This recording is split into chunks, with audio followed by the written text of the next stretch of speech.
Hi, this is Barrett Ristroff from Fairbanks, Alaska, and you are watching an excerpt from Roles for Agencies in Climate Change Adaptation for Alaska Native Villages. Please check out my YouTube page for more video clips on this topic. The management responsibilities that agencies have are tough, even without climate change. In this short video clip, I have a few suggestions on increasing flexibility for carrying out agency programs, and also some suggestions on improving grant processes. One way to address this is to work through non-government entities who do have more flexibility. This could involve contracting with the private sector, like Native corporations. Or it could involve cooperative agreements with nonprofits that can pull together funds from different sources. An example is the Native American Housing Assistance and Self-Determination Act, or NAHASDA, which allows grants to go straight to a tribe or be pooled by a housing authority at the option of the tribe. Key here is the option of the tribe. Some prefer to have agreements directly with the federal government rather than going through a middleman. Another idea is to have a standing MOU or policy that's ready to go when the opportunity for transfer presents itself. For example, FEMA might have an MOU with other agencies on relocating buildings. As it stands, it can take so long to enter an agreement that an opportunity may have already passed. Tribes are in a position of relying on state and federal funding to support many of the infrastructural aspects of adaptation, especially relocating buildings. The grant process can be difficult even for urban people with master's degrees and good internet, so you can imagine how difficult it can be when you're in a village far away from people who can help.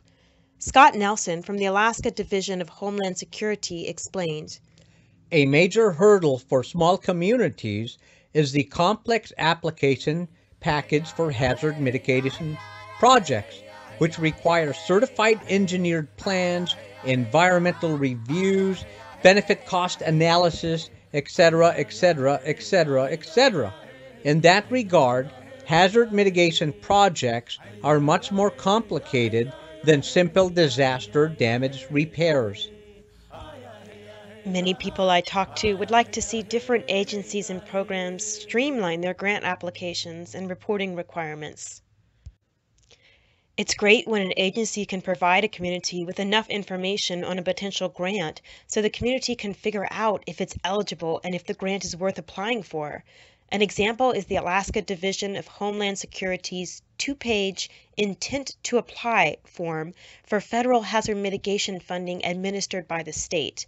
The community completes the form and the agency vets it. If the agency determines that the community is eligible, then the agency thinks about how it can help with the grant application.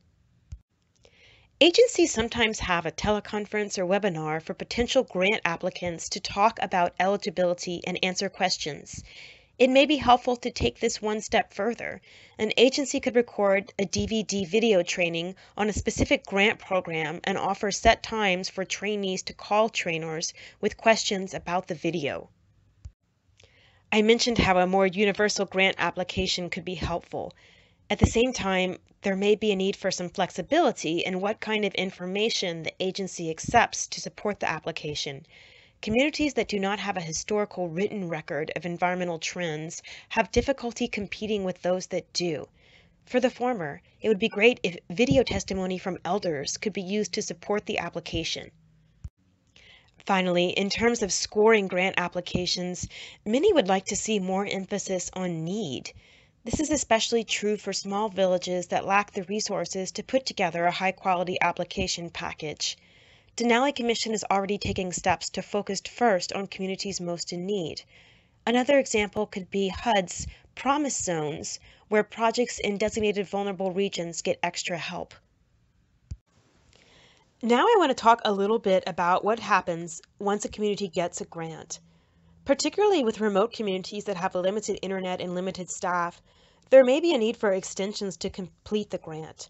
For some of these communities, having to provide monthly grant reports may not be the most efficient use of the grantors or the community's time. That said, most grantees, whether small communities or not, could benefit from some level of oversight and guidance on expectations for managing funds.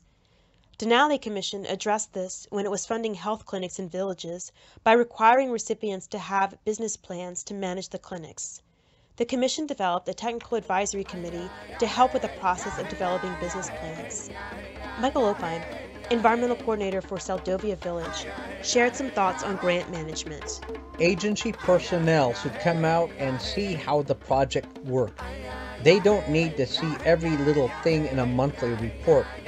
We've had projects that had to be extended for several years because of lack of personnel to do the work. We would get someone on board and then that person would go away. It was a good project, and each time we were told that the money might have to be taken back. We would ask those agency staff to come down and take a look at the project and see what we were trying to do. When we would show them the project on the ground, they would agree that it was a good project and needed to be seen through to the end. So whenever possible, we like to have agency staff come and look at our projects. And who knows, maybe they could have ideas that would help the project. Agencies should not use scare tactics when it comes to grants. I have gone to many conferences where agency staff has stood up in front of people and used the fire and brimstone speech and scared tribes. Tribal staff that are new to grants can feel intimidated and not want to speak up because of thinking there will be retribution. I have spoken to agency staff on behalf of other tribal staff who were scared of their project officers.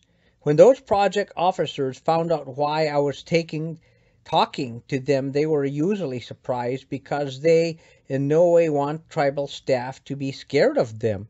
The directness of some agency staff scares tribal staff because that is not how Native people are. We tend to go the long way around the rose bush. We talk about many things before coming to what we are there for. Sometimes it might take a couple visits to get to the real issue, and that is not how agency folks are. Thanks to my musicians and participants, and thank you for watching. I hope you'll watch more of these video clips or check out my Google Drive for written strategies.